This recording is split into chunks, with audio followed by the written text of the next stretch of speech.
Hola, hola, muy buenas noches, bienvenidos a un programa más de Marcelo Castro Presenta. Como todos los jueves, me presento ante ustedes a las 8 en punto de la noche, pero recuerden que este programa también lo repetimos los viernes a la 1 de la tarde y los sábados a las 7 de la noche. Y sin duda este es un programa que muchos estaban esperando, un programa que yo también estaba esperando. Van a ver, se trata de un programa muy especial. Me encuentro complacido por el entrevistado de hoy, un invitado de lujo que se encuentra en nuestro país, él viene desde España.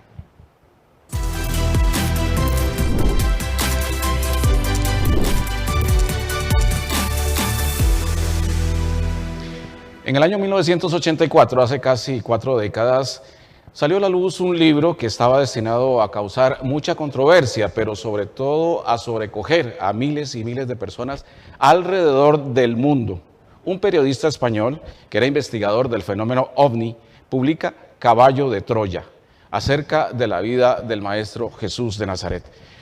Una historia como nunca antes fue contada. Desde entonces han salido publicados 12 libros de Caballo de Troya. Este año salió el número 12. 12 libros, no 12 ediciones. Ediciones son decenas y decenas, sino 12 libros. Toda una saga que habla de la vida del Nazareno. ¿Y cómo se escribió? Ahí está lo más llamativo. En Caballo de Troya se cuenta que 2 hermanos norteamericanos, miembros de la Fuerza Armada, lograron viajar en el tiempo y encontrarse con Jesús.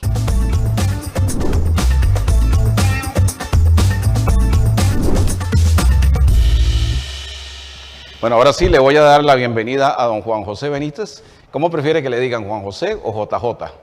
Juanjo. Juanjo.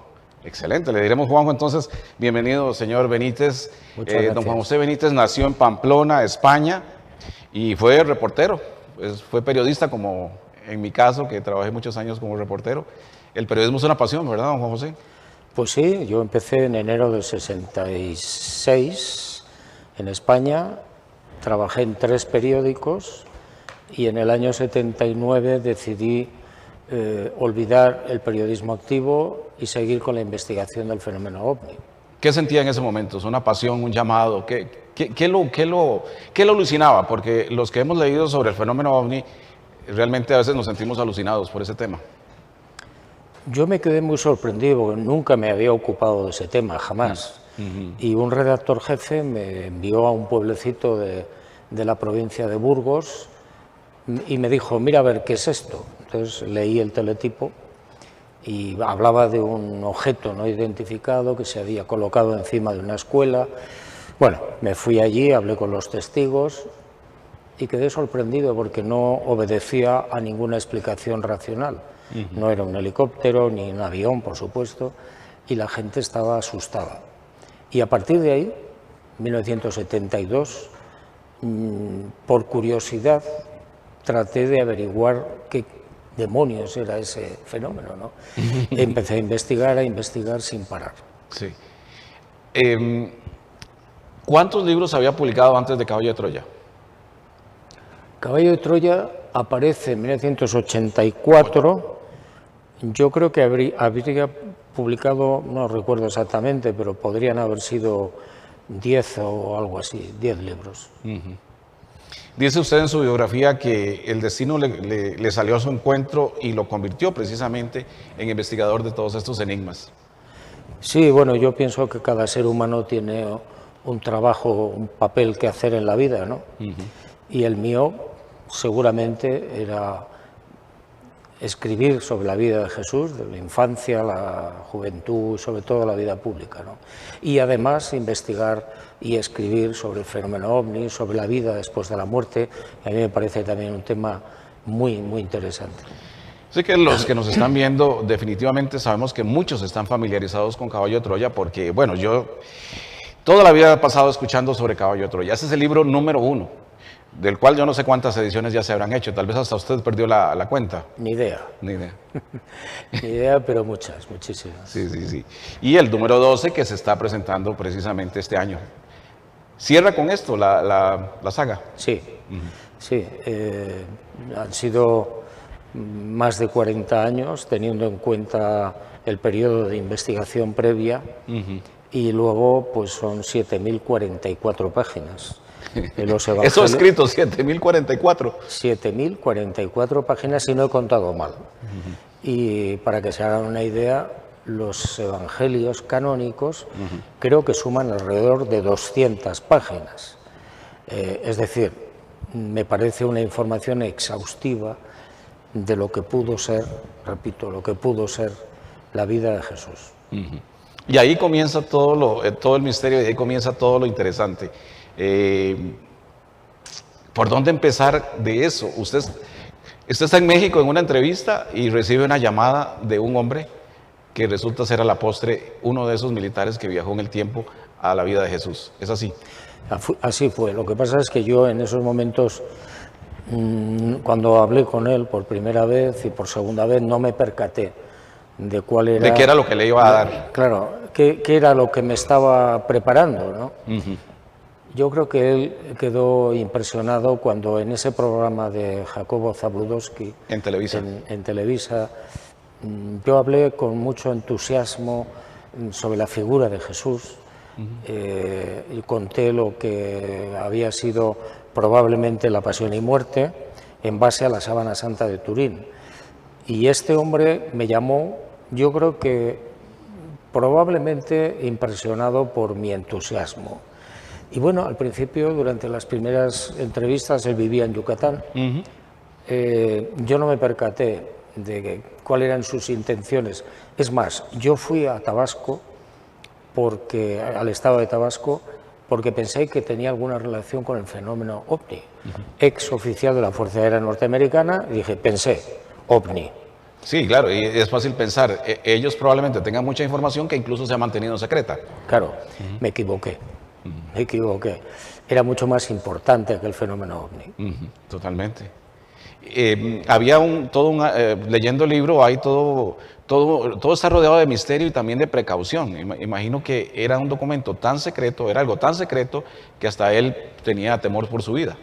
Sí, sí. De hecho, bueno, él se aisló en la zona del Yucatán porque no estaba seguro de cuáles eran las intenciones, ¿no?, de los militares norteamericanos, por una serie de historias que se cuentan también en el Día del Relámpago, que es uno de los caballos de Troya. Y bueno, durante un tiempo yo frecuenté su lugar de donde él vivía y al final recuerdo que me dio un sobre con un papelito y una llave pequeñita y me dijo: ábrelo en el avión. Y bueno, lo abrí en el avión, camino ya de rumbo a España. Y ahí empezó un problema más, y es que tenía que descifrar una serie de frases. Correcto. Esas frases al final pude saber qué significaban. Y bueno, pues era un apartado de correos con una llavecita que es la que yo tenía para abrirlo y sacar la primera parte del diario. ¿Era solo la primera parte? Sí, fue la primera parte, luego hubo otra entrega posteriormente en Israel y bueno, y luego hubo otras 2 entregas más en Noruega. Cuando usted está en Washington, narra en el libro número 1, incluso lo buscan agentes de inteligencia. Sí. ¿Todo eso es real? Sí, es real. Incluso en el libro aparece el nombre de un periodista de la agencia EFE en Washington, amigo mío, y gracias a él pude despistarlos. Así es. Cuando usted se sube al avión rumbo a España, después de dejar Washington con aquellos documentos, ¿qué pasaba por su mente? Pues la verdad es que al principio yo no le di la importancia que tenía. Lo leí de qué iba la historia, pero fue tal impacto que necesité tiempo para darme cuenta, ¿no?, de qué es lo que tenía en las manos. Claro. Y decirle a la gente, yo sé que todos los periodistas le preguntan lo mismo, pero que nada de esto es inventado. Todo esto lo encontró usted en esos documentos. Sí, no, yo lo repito siempre. Yo no tengo tanta capacidad de inventiva. Trazar la vida pública y la juventud, los discursos que pronunció Jesús de Nazaret es muy difícil. Claro. Y hacerlo además de una manera diferente a como nos lo cuenta la religión. Claro. Yo no tengo tanta capacidad. Sí, algunos hasta conversado con amigos y me dicen, no, es que Juan José debe ser un iluminado, debe ser alguien a quien un ser superior, un ser de luz le transmitió toda esta información. No, No es así. no, es más simple y más bonito. Claro. Es decir, alguien vivió esa historia y lo escribió, y luego lo que hizo fue transmitírmelo a mí y yo transmitírselo a la Claro. gente. Ahora, imaginar que existe una máquina del tiempo y que sí la pudo desarrollar la tecnología para poder viajar a esa época. ¿Qué sabemos de los militares? Sí, eso sí. ¿Qué sabemos de los secretos que guardan los militares? Ustedes tienen mucha suerte, porque Costa Rica no tiene ejército. No. Entonces, a mí me parece una maravilla, ¿no? Pero es que en cualquier país del mundo, por muy retrasado que sea, los militares siempre guardan secretos. Siempre me refiero al secreto que guardaron los militares norteamericanos y NASA en la conquista de la Luna. Claro. No nos contaron la verdad. ¿No? Y precisamente el desarrollo de las tecnologías más avanzadas empieza ahí en los ejércitos siempre. ¿Qué sabemos, por ejemplo, ahora de esta guerra en Ucrania? ¿Qué tipo de armas, por ejemplo, usan los rusos que probablemente sean ya con inteligencia emocional y robots que les dan órdenes y todo lo demás? Claro, si es que no sabemos nada de lo que trabajan, lo que hacen, lo que desarrollan los militares rusos, norteamericanos, la OTAN, me da igual. No sabemos nada. Escribir la historia de Jesús de esta manera que usted la escribe, que resulta fascinante, por supuesto, le ha valido, por supuesto, una serie de reproches, le ha valido condenas, le ha valido hasta excomulgaciones, me imagino. Sí, sí, sobre todo al principio. Al principio, cuando se publica el primer Caballo de Troya, pues la Iglesia Católica, sobre todo, pues me criticó. En los púlpitos, incluso. Hubo sacerdotes y algún obispo que me condenaron, me llamaron Satanás, pero yo siempre les digo lo mismo. A ver, si yo fuera Satanás, no defendería, no hablaría de la divinidad de Jesús de Nazaret, y en los Caballos de Troya se defiende la divinidad del Maestro. Y las maravillas que se cuentan de él. Él, Las maravillas que se cuentan de la vida, que ya sabemos que era una vida maravillosa, pero se cuentan muchas más. muchas más. Sí, eso es lo más bonito. Por eso yo he conversado con gente y ya yo lo viví en carne propia, que cuando uno se pone a leer el libro, uno no se despega de él, por todo lo que la narración lo va llevando a uno, en una forma simple, pero asombrosa Sí, a la vez. no, a mí me fascinó. O sea, esa información me parece mucho más bella, más de origen divino, más lógica que lo que nos cuenta la religión. Sí, la simpleza de un Jesús que va y se divierte con sus apóstoles y que puede ir a unas fiestas públicas y participar de algún tipo de juegos, o va a un bosque y se baña en el río con todos ellos y goza. O que le gustaba cocinar, por ejemplo. ¿Ah, sí? Y que pasó buena parte de su vida riendo.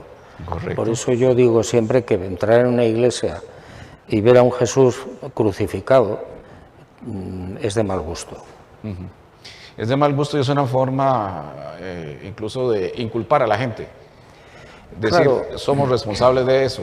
Claro, yo pienso que sería mucho más hermoso, más bonito y más esperanzador hacer una reproducción, una escultura de Jesús riendo, que no hay ni una. Exacto. Hay un escultor costarricense, Jiménez de Heredia, que hizo una escultura de Jesús para una iglesia en el Caribe, en Limón, donde aparece un Jesús alegre y exultante en la resurrección. Es como en un caso Según la aislado. información de Caballo de Troya, cuando Jesús resucita y se aparece 19 veces a la gente, si no recuerdo mal, jamás sonrió en vida. Él tomó el papel de humano y lo hizo de una manera pues, Sí, maravillosa. él nace en Belén, por supuesto, como un ser humano, ¿no? Yo, por ejemplo, no creo en la virginidad de María y no creo por lo que cuentan los caballos, es decir, que no era necesaria la virginidad de María. Usted no se lo inventó, ahí estaba. ¿Eh? Usted no se inventó eso, ahí estaba en los No, en ahí los estaba, documentos. pero cuando uno lo piensa con detenimiento se da cuenta de que lo más interesante es la maternidad de María. A mí me da igual lo de la virginidad, porque además no es correcto, no es cierto. María estaba casada, tenía relaciones sexuales con su marido y bueno, pues y tuvo hijos, lógico. Tuvo más hermanos Jesús. Tuvo 7, si no recuerdo mal. La pregunta es cómo con tanta influencia de la iglesia y tanta condena, aún así millones de personas han leído el libro, o los libros. Hombre, pues porque afortunadamente la iglesia ha tenido mucho poder en el pasado, pero ya no lo tiene, o lo tiene menos. Claro. Y la gente, que es lo ideal, piensa por sí misma y tiene que decidir por sí misma. Exactamente. Ahora, ¿por qué sigue, por ejemplo, la Wikipedia? Uno entra a la Wikipedia y entonces pone Caballo de Troya y dice libro de ficción. Bueno, ¿qué voy a hacer? ¿Qué voy a hacer? O sea, no puedo estar apagando incendios Claro. todos los días. Si la gente piensa que es un libro de ficción, estupendo. Lo más interesante y lo más importante es que esa información llegue al corazón de la gente, que llegue a su corazón. Eso es lo más interesante. ¿Usted conoció alguna vez el libro de Urantia? Sí. Sí, leyó también Me sobre la historia de parece Jesús. una revelación muy interesante. Sí, extenso, más duro de leer, digamos, al contrario de Caballos de Troya, que es muy ameno. Sí, bueno, a mí me han acusado de copiar los Caballos de Troya Del libro de Urantia. de la revelación de Urantia. Y yo siempre les digo lo mismo, vamos a ver. En la revelación de Urantia, si no he contado mal, hay unas 700 y pico páginas sobre la vida de Jesús. Los Caballos de Troya son 7.044 páginas. Algo no me cuadra. Sí. Sí, no pudo haber sacado 7.000 páginas de una historia de 700. ¿Y usted pensó que iba a causar tanta reacción cuando comenzaron estos libros? No, para nada. Para nada. Ni miedo sintió siquiera. Yo recuerdo que cuando llevé el manuscrito del Caballo 1 al editor en Barcelona, José Manuel Araboch, me dijo, tienes que quitar 400 páginas. Y le dije, no voy a quitar nada. Y el editor me dijo, pues entonces vamos a morir. Dije, bueno, pues vamos a morir. Y es cierto que al principio sí le exigían que dijera que era ficción. Sí. Ajá. A ver, cuando sale el Caballo de Troya 1, se armó tal jaleo, hubo tantas críticas, sobre todo de la Iglesia Católica y del Opus Dei. Entonces el editor, yo pienso que con buen criterio, me llamó y me dijo, ¿por qué no pones un epílogo donde se diga que es todo ficción? Yo me quedé un poco aturdido y acepté. Y se escribió un folio que sirvió de epílogo. Pero a las pocas semanas yo me di cuenta del error. Dije, no, eso es mentira. Y se retiró el epílogo. Y de ahí nunca más. No, nunca más. Sí. Dice por ahí un periodista, leyendo yo artículos sobre usted, que en algún momento hasta lo han acusado de pagano. Y entonces yo me pregunté, ¿cómo van a acusar de pagano a una persona que habla tan bonito de la vida de Jesús? Pues hombre, me han acusado de todo, me han llamado de todo.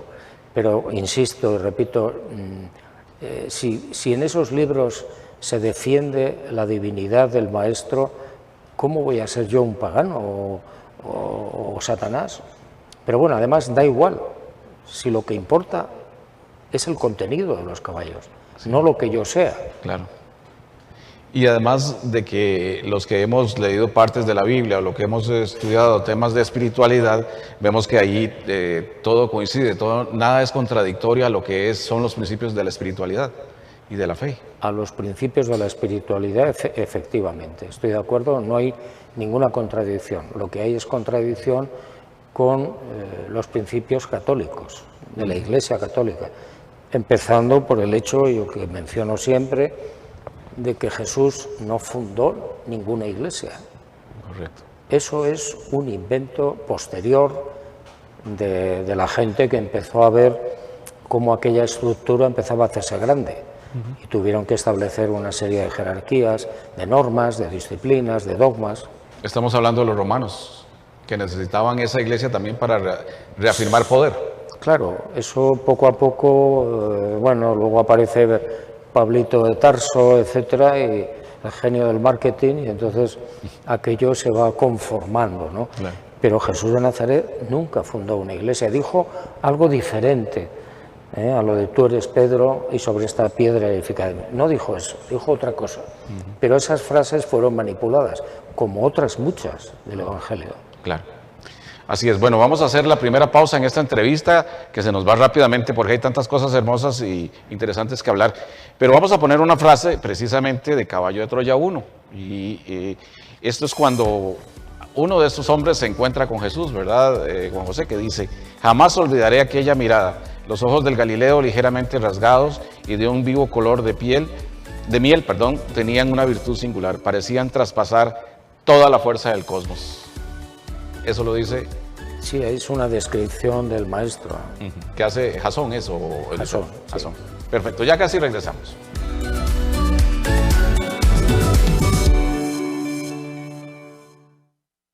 Marcelo Castro viste en Trajes Elegant, los especialistas en alquiler de trajes.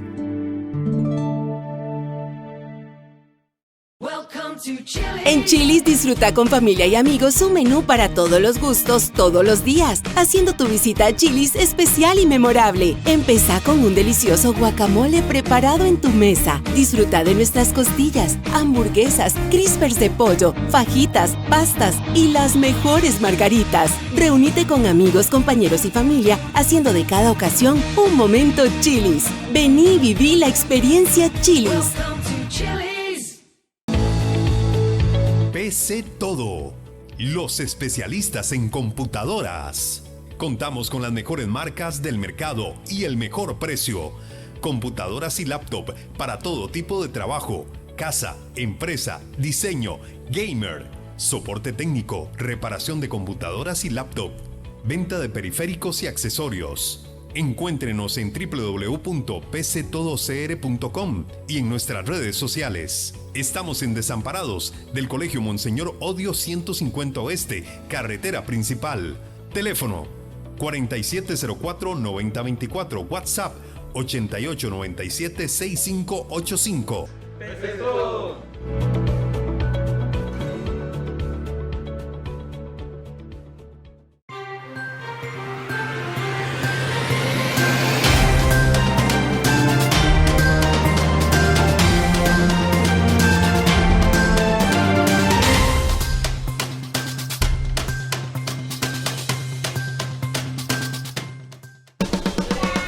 En Colby saltamos con todos los que son y se sienten papás. Y hasta papacitos. Y los cubrimos con un 30% de descuento en las 3 primeras mensualidades. Además, pueden participar por accesorios al adquirir, renovar o pasarse a un plan Colby postpago. Saltemos juntos este Día del Padre, que nosotros los cubrimos a todos con el mejor regalo. Adquirilo en colby.cr. Estás viendo Canal 1.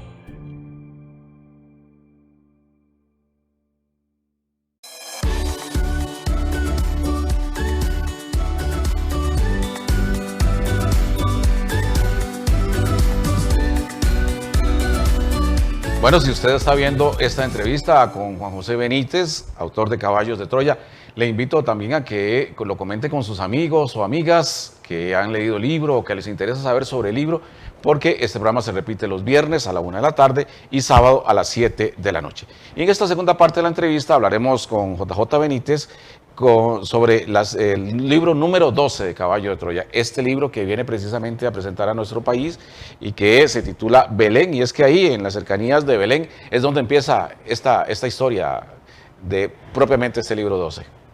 Sí, Jesús y sus discípulos al principio de la vida pública se ven obligados a escapar, a huir de Jerusalén, porque Jesús ha empezado a criticar duramente a los sacerdotes del Sanedrín, a los fariseos, a los saduceos, etc.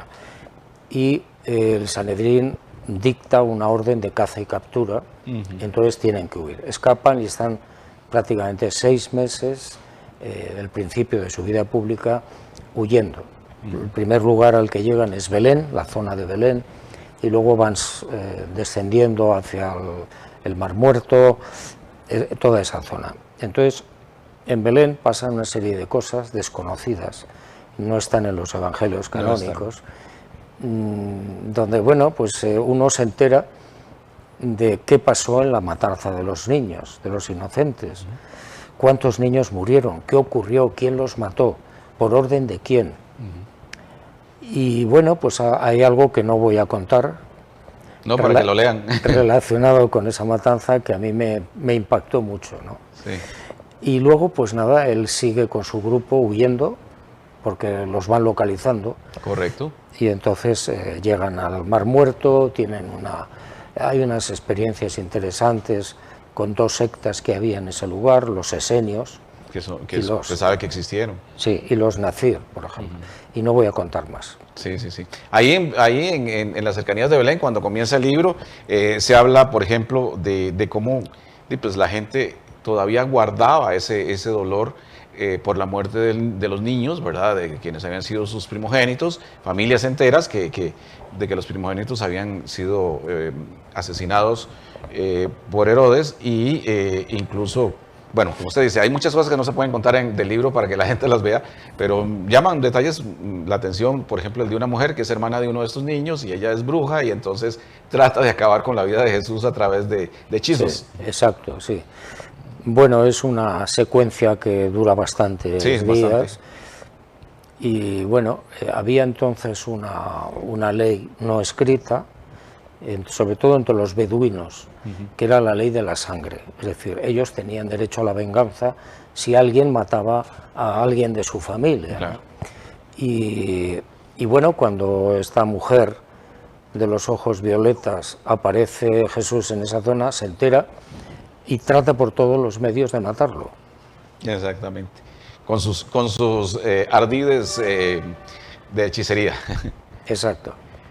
Y luego otra cosa que va contando el libro es que son tantos los detalles, y ya vamos a ir mencionando ahí todos los que nos dé tiempo posibles. Es que usted también en Caballo de Troya incluye los ovnis, incluye los ovnis en la vida de Jesús. Sí, hay momentos, hay descripciones, empezando por el 1, si no recuerdo mal, cuando Jesús está en el huerto de los olivos, que está en una situación muy dramática, sudando sangre. Y bueno, ahí aparece un objeto y desciende un ser que parece ser que le conforta. En la muerte hay otro fenómeno también muy interesante. En el momento que él está en la cruz y está a punto de morir, el cielo se oscurece. Pero es que cuando investigué a ver si había algún registro astronómico en la zona que hablara de un eclipse, por ejemplo, que no podía ser porque no era la fecha no existe ningún registro y debería existir si hubiera habido ese tipo de eclipse. Entonces la conclusión que aparece ahí es que el oscurecimiento solo y únicamente en Jerusalén estuvo provocado por un objeto que se interpuso entre el sol y Jerusalén.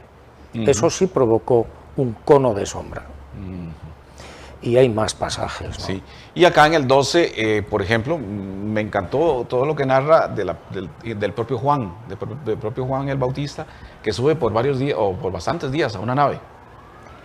Bueno, ahí se cuenta algo que él había relatado en otros caballos anteriores, y donde a él le dan, en el desierto de Judá, él llamaba el hombre... no me acuerdo si era el hombre mosca o el hombre abeja, y le da un pergamino que aparece en los caballos, que llaman el pergamino de la victoria, donde él tiene y da una interpretación a su aire, ¿no? De cómo bueno, el Mesías iba a acabar con el Imperio Romano, los ejércitos, etc. Pero después, posteriormente, ese pergamino llamado de la victoria, o el 323, tiene otra interpretación mucho más interesante para mí, y es la proximidad en el 2027 de un enorme asteroide. Sí. Yo quería hablar más adelante de ese tema porque es algo de lo que incluso ahora mucha gente habla, ¿verdad? De que se aproxima la llegada a la Tierra de ese asteroide. Pero volviendo a Caballo de Troya, entre los tantos y tantos detalles interesantes que hay en él, también me llama la atención, bueno, ya usted lo mencionaba, de un Jesús de carne y hueso que sabe cocinar, que hace recetas deliciosas, pero de un Jesús que también hasta pide trabajo y trabaja en cosas muy artesanales y todo eso. Sí, hay varios caballos de Troya donde se narra cómo él, conforme va avanzando por determinados lugares de Israel, trabaja como vendimiador, tiene que limpiar las letrinas de otro sitio, vaciándolas diariamente, que es un trabajo espantoso. Trabaja como forjador, como herrero, como pescador, como carpintero, por supuesto, como maestro. Es decir, él practicó muchísimas profesiones. Para ganarse la vida, porque algunos piensan que solo andaba predicando.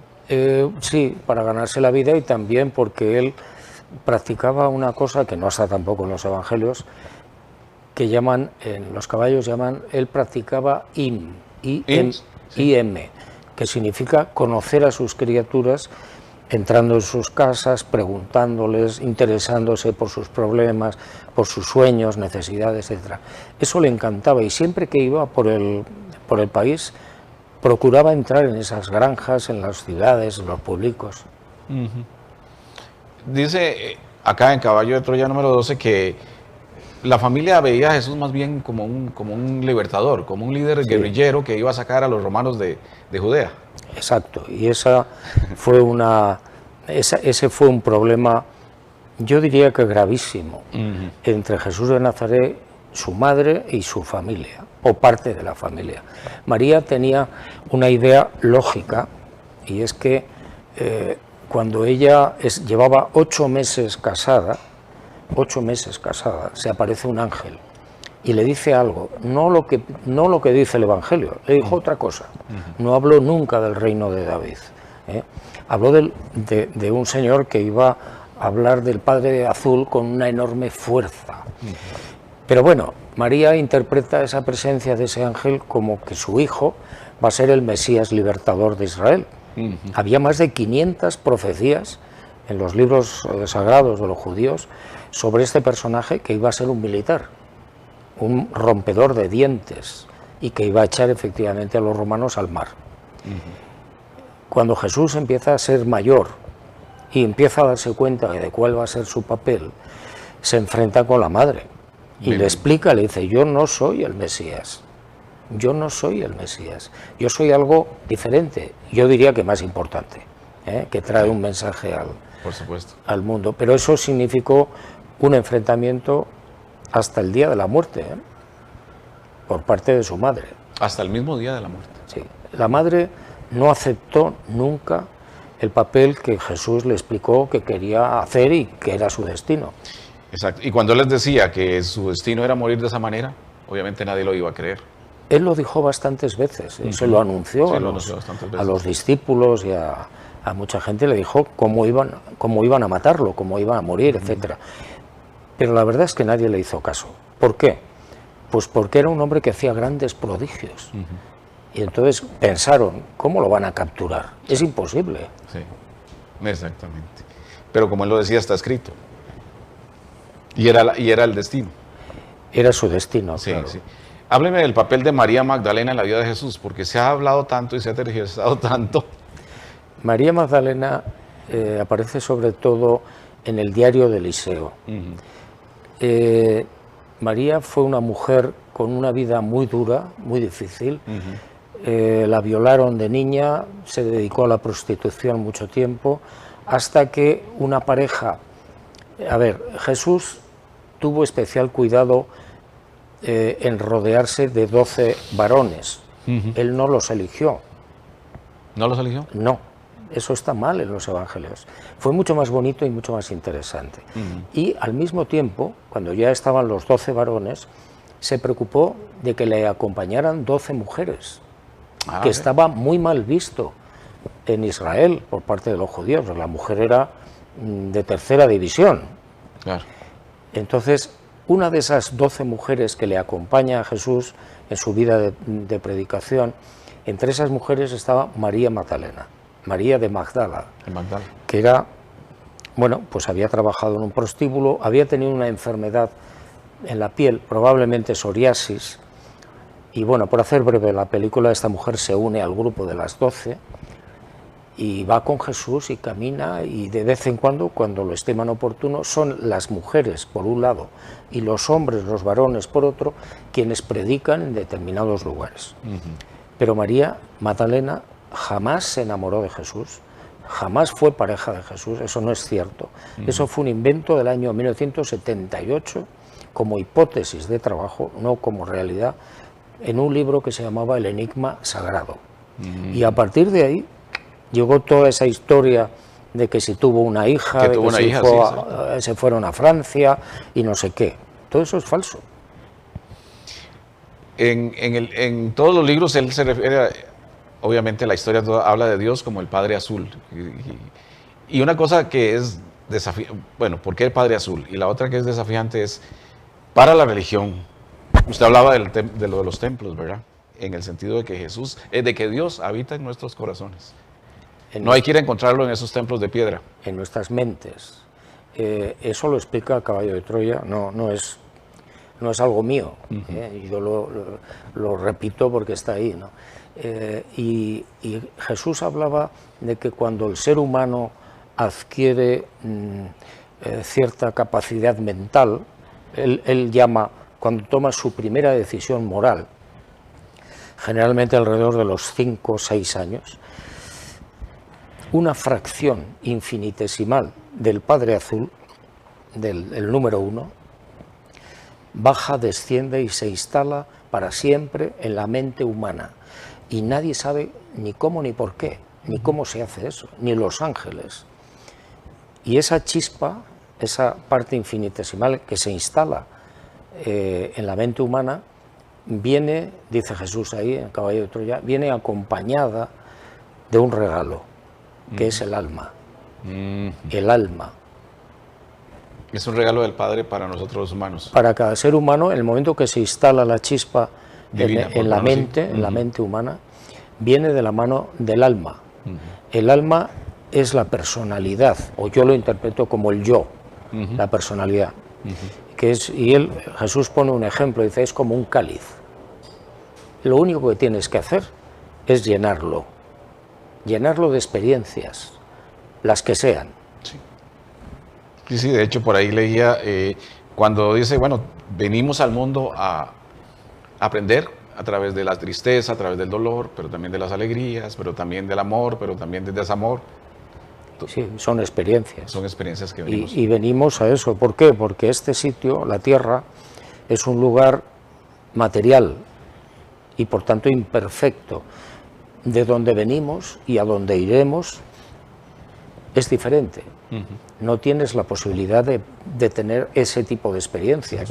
La muerte, la alegría, la enfermedad, el tiempo, eso allí no hay. Tener hambre, tener frío, tener calor. Aquí sí. Aquí sí. Bueno, también en el libro, bueno, por lo menos aquí en el 12, lo leía acerca de la llamada rebelión o de los ángeles caídos, ¿verdad? Los ángeles que estaban al servicio de Lucifer, que eso también está en la Biblia, ¿verdad? Sobre los ángeles caídos. Pero según los Caballos de Troya, lo que aparece en los evangelios, en el Antiguo Testamento sobre todo, no es correcto. Es decir, y si uno utiliza la lógica, se da cuenta de que es cierto, es decir, no está bien contado. ¿Por qué? Luzbel era o es un ser perfecto. Eso yo no sé lo que es, pero si es perfecto, no puede querer hacerse como Dios, que es lo que te cuenta la religión. Pues sería absurdo. Otra cuestión es que Luzbel en algún momento planteara algunas cuestiones incómodas para las alturas. Por ejemplo, ¿por qué la trayectoria del ser humano desde que nace aquí en la Tierra hasta que llega al paraíso, por qué es tan larga? ¿Por qué no lo acortan? Y por lo visto no gustó. Y a Luzbel se unieron 40 planetas, una ridiculez. A la parte de lo que es. Uno de esos mundos era la Tierra. Por eso estamos en cuarentena. Y esa cuarentena, Bueno, ahí tal vez la pregunta es difícil de contestar. Para muchos de nosotros esa cuarentena ha durado demasiado, porque el ser humano ha sufrido muchísimo, producto de que existe esa oscuridad, para ponerlo así, esa fuerza oscura. Lo que pasa es que, como digo, fuera de la Tierra, fuera de la materia o del mundo imperfecto, no hay tiempo. Eso es. Y por tanto, efectivamente, te puedes preguntar, bueno, ¿y por qué no los juzgan de una vez? Porque no han sido juzgados aún. Pero es que allí no hay tiempo. Sí. ¿Y aquí habla Jesús sobre su segunda venida? Por lo menos en Caballo de Troya. Hace una alusión muy sutil. Hay que estar muy atento. Por eso yo siempre digo que es muy interesante la segunda o la tercera lecturas de los caballos. Claro. Porque uno se da cuenta de detalles que no había captado en la primera lectura. Y yo los rayé todos. Y ahí hay uno de los caballos, no me acuerdo si es el 9, no me acuerdo cuál. Ahí habla de su segunda venida.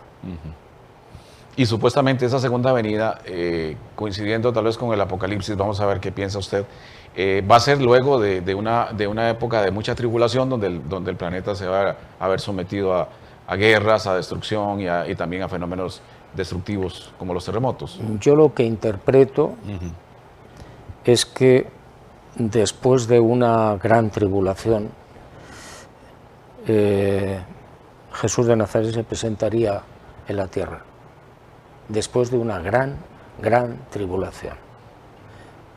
Y él habla, alguien le pregunta, ¿pero eso cuándo va a ser? ¿Cuándo va a ser?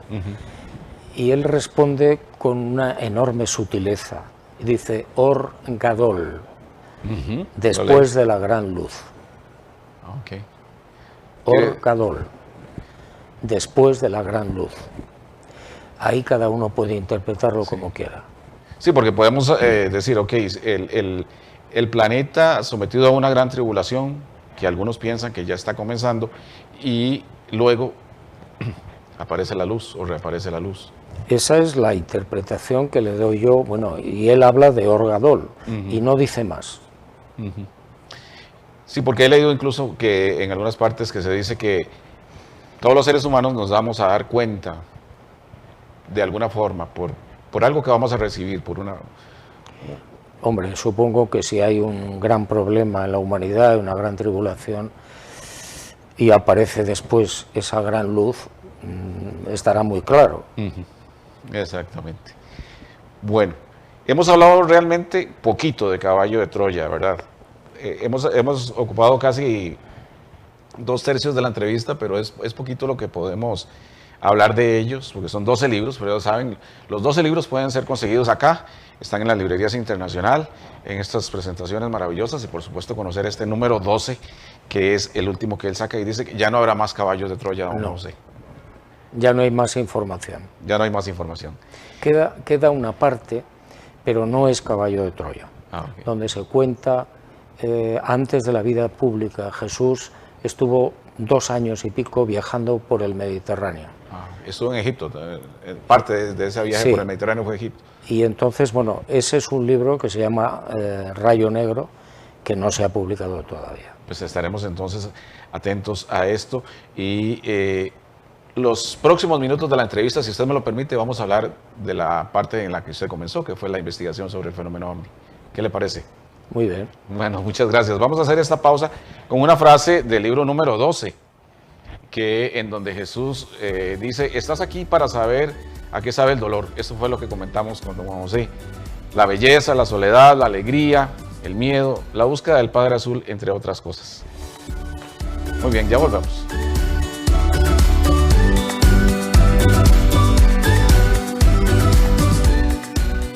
Marcelo Castro viste en Trajes Elegant, los especialistas en alquiler de trajes.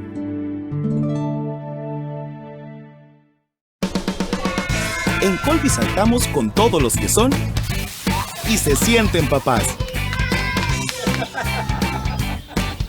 Y hasta papacitos. Y los cubrimos con un 30% de descuento en las 3 primeras mensualidades. Además, pueden participar por accesorios al adquirir, renovar o pasarse a un plan Colby postpago. Saltemos juntos este Día del Padre, que nosotros los cubrimos a todos con el mejor regalo. Adquirilo en colby.cr.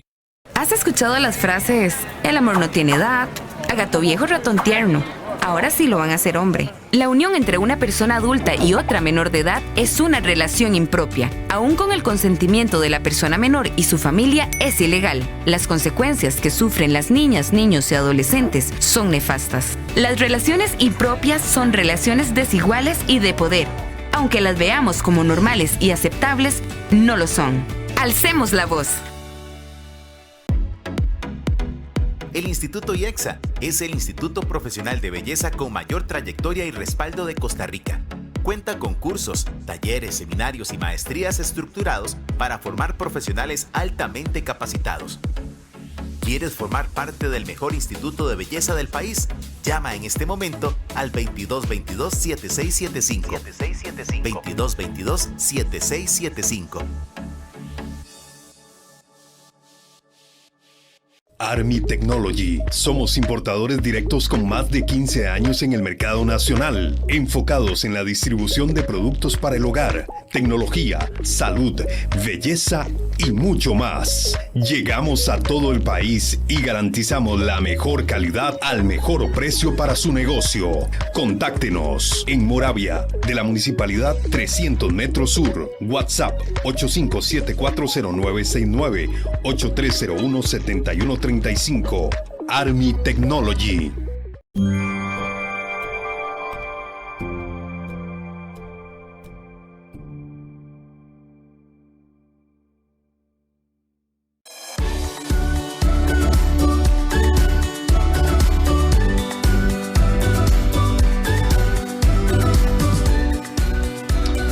De caballo de Troya podríamos hablar horas y horas, pero bueno, el tiempo no lo permite. Sin embargo, nosotros no podíamos terminar esta entrevista con JJ Benítez, o él dice que prefiere que le digan Juanjo, sin hablar del tema OVNI, que es un tema que también apasiona a miles y miles de personas.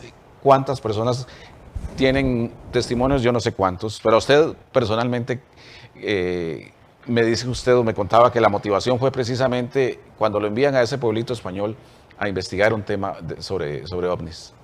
Sí, año 1972, yo no tenía ni idea del tema ovni, ni había leído jamás nada. Puede que hubiera visto alguna película alguna vez, pero tampoco lo recuerdo. ¿Y en ese momento se consideraba incrédulo? Ni sí ni no. Ni sí ni no, ok.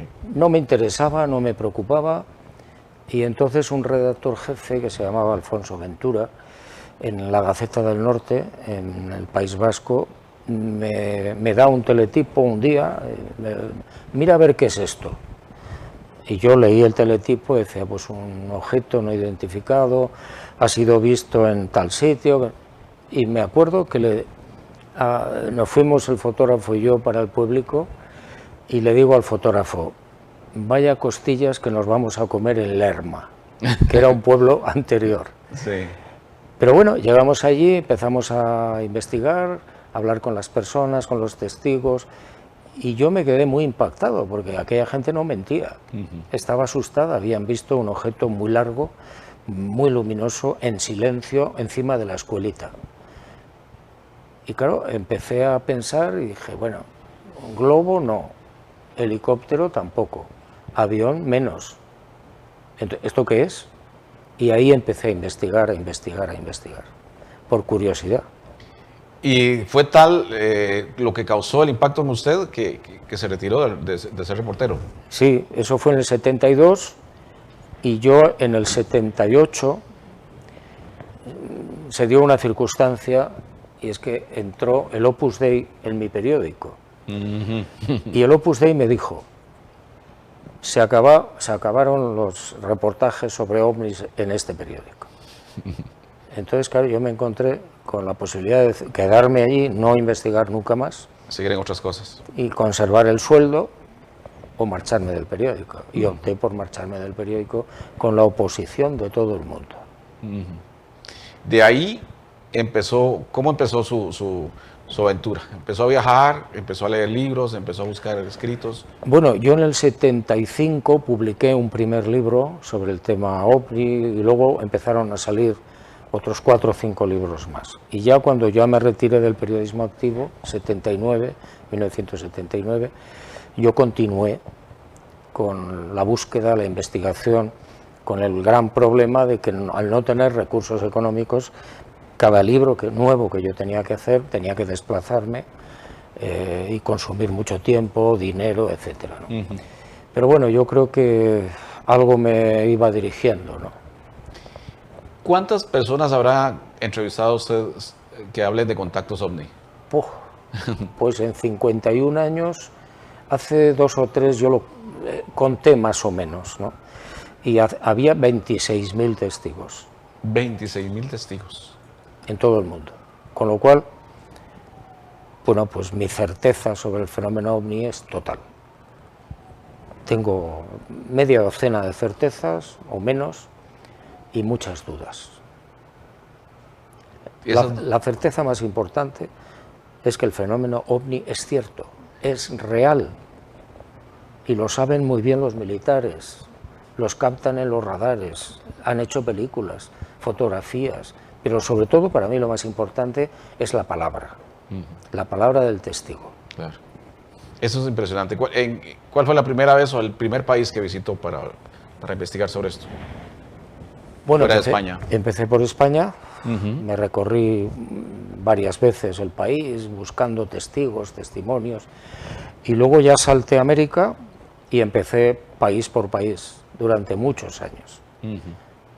Luego en Asia, en África, en Australia, en Europa también. Hay un costarricense que se llamaba Enrique Castillo. Él se hizo muy popular por el fenómeno ovni, pero sus contactos los tuvo en Colombia porque él vivió allá se casó, allá tuvo familia. ¿Usted conoció a Enrique Castillo? Mucho. Bueno, mucho. Lo conocí durante muchos años. Y si no recuerdo mal, yo le conocí en Costa Rica en el año 85, en un congreso que hicieron en San José los hermanos Vilches. Y aquí, muy conocidos aquí. Coincidimos con Jacques Vallée, otro investigador francés norteamericano muy importante, con Javier Cabrera d'Arquea, el de las piedras grabadas de Ica, bueno, mucha gente. Jacobo Greenberg también estuvo en ese congreso. Enrique Castillo escribió, creo, por lo menos sé de un par de libros que escribió. Uno de ellos habla algo así como los 9 tiempos que cambiarán el mundo, ¿verdad? Sí, la alborada humana. La alborada humana. Ahí él narra haber recibido mensajes de visitantes de las Pléyades que conversaron con él y le dieron toda esta información, que curiosamente coincide también con aspectos del Apocalipsis, donde habla de lo que antes mencionábamos, del fin de los tiempos, de las grandes tribulaciones que vendrían y de luego la llegada de la luz después de toda esa tribulación. Sí, yo recuerdo que hablé con él en bastantes ocasiones y él nos contaba sus encuentros con estos seres, cómo lo montaban en las naves, y en una ocasión incluso lo llevan a la fosa de las Marianas, 11 kilómetros bajo el agua, sí. Y cómo él nos contaba cómo había una ciudad allí. Bueno, yo al principio dudé, porque era tan fantástico lo que contaba Enrique, pero luego me di cuenta que era sincero, que efectivamente había habido varios contactos. No solamente Enrique Castillo, hay mucha más gente en el mundo. Claro, Enrique Castillo es un caso, y Costa Rica incluso hay casos. En ese aspecto también, la gente siempre se pregunta, ¿buenos o malos? ¿Hay buenos y hay malos? Bueno, usan la palabra cajonera malos, porque uno podría decir con buenas intenciones o con malas intenciones. Yo, en estos años, que son muchos, he observado que hay civilizaciones, porque son muchas las civilizaciones que nos visitan. He observado que hay civilizaciones que actúan contra el ser humano sin justificación de ningún tipo, con resultado de muerte. Y me he ido al 52% de lo que yo he investigado, que es muchísimo, muchísimo. Y también hay seres o civilizaciones que ayudan, que sanan, que curan a la gente. ¿Son los de las Pléyades unos de ellos? No lo sé. No lo saben. No lo sé. Es que yo cada vez sé menos del tema. Hay tanto que he recibido que cada vez sabe menos. En la Biblia los ovnis son mencionados. No solo los menciona Caballo de Troya, la Biblia los menciona en una cantidad enorme de partes. Sí, el Antiguo Testamento está lleno de carros de fuego, el carro que se lleva Elías. A Ezequiel ve también en lo que era el destierro en Babilonia, ve también algo muy extraño que baja. La columna de humo y de fuego que lleva a Moisés por el desierto. Es que es el mejor libro de ovnis de la antigüedad. Imagínense. ¿Qué más podemos decir sobre eso, verdad? Incluso los textos antiguos de la India y de China también tienen información sobre ovnis. Sí, el Mahabharata, por ejemplo, de la India, habla constantemente de las vimanas, que son unos artefactos voladores y luchan entre ellos. Entonces, bueno, yo siempre digo que Moisés, pues el pobre, vio unos carros de fuego en el Sinaí y pensó que era Dios. ¿Qué iba a pensar el hombre? Sí, porque ahora he escuchado algunas teorías que dicen que precisamente mucha de esa información que se atribuye a que Dios se lo transmitió al hombre viene de estos seres que vienen a la tierra. Es que es lo lógico, es decir, yo me acuerdo en el Sinaí interrogando a beduinos, me contaban que sus antepasados, y nos íbamos a la época prácticamente de Moisés, hará unos 3.300 años, veían bajar del cielo unos dioses que tenían forma de cubo, con patas y ojos, que lógicamente serían ventanillas. Y de esos cubos, o de esos dioses, salían unos seres muy altos y se mezclaban con los beduinos, que en la misma época y en el mismo lugar donde estaba Moisés. Lógicamente lo que piensa es que son lo mismo. Claro. Es decir, que Yahvé no era Dios, era un equipo. Quedan tantas preguntas pendientes, pero a usted personalmente, ¿qué le queda pendiente? ¿Usted va a seguir investigando el fenómeno ovni hasta su muerte? Bueno, yo espero que sí. No sé, hasta que tenga fuerzas. Mire, yo ahora voy a cumplir 77 años. Lo que quiero es vivir. He tenido la fortuna de conocer a una mujer encantadora, maravillosa, que se llama Inmaculada, y quiero vivir con ella el resto de mi vida con tranquilidad. ¿Cree que ya lo hizo todo en este campo? Casi todo. Casi todo.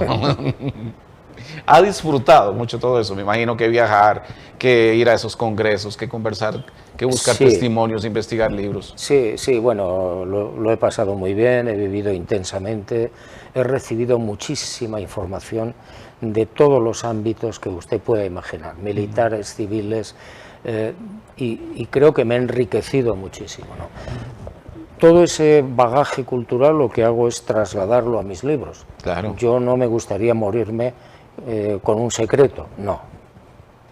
Son más de 60 libros los publicados. 66 si no he contado mal, y 33 escritos y guardados en un armario. Quitando Caballo de Troya, todos los demás hablan de ovnis. No, hay ensayo, hay novela, hay investigación, no me acuerdo, hay 33. Toda una vida muy intensa. Muy intensa. Cuando yo me muera, cuando ya me vaya, todavía habrá libros del JJ Benítez. Yo sé que sí los va a haber, definitivamente. Bueno, una última pregunta. ¿Dónde están esos manuscritos que usted encontró en Washington? ¿Están en su poder? Eso, por su propia seguridad, no se lo puedo decir. No puede decirlo, pero existen. Existen. Muy bien. Por duplicado. Bueno, muchísimas gracias. El tiempo se fue tan rápido, he disfrutado muchísimo la entrevista. Creo que preguntas hay por montones. Pero muy bienvenido a Costa Rica una vez más y de verdad que agradecido con usted por darme este rato, don Juan José Benítez. Muchas gracias. Muy amable. Gracias a ustedes. Recuerden que si saben de alguien que desee ver este programa, ver la entrevista, el programa se repite viernes a la 1 de la tarde y sábados a las 7 de la noche para que no se lo pierdan, porque hay miles y miles de personas que han leído Los Caballos de Troya y que están deseosos de saber qué cuenta sobre ellos Juan José Benítez. Hasta la próxima semana. Buenas noches.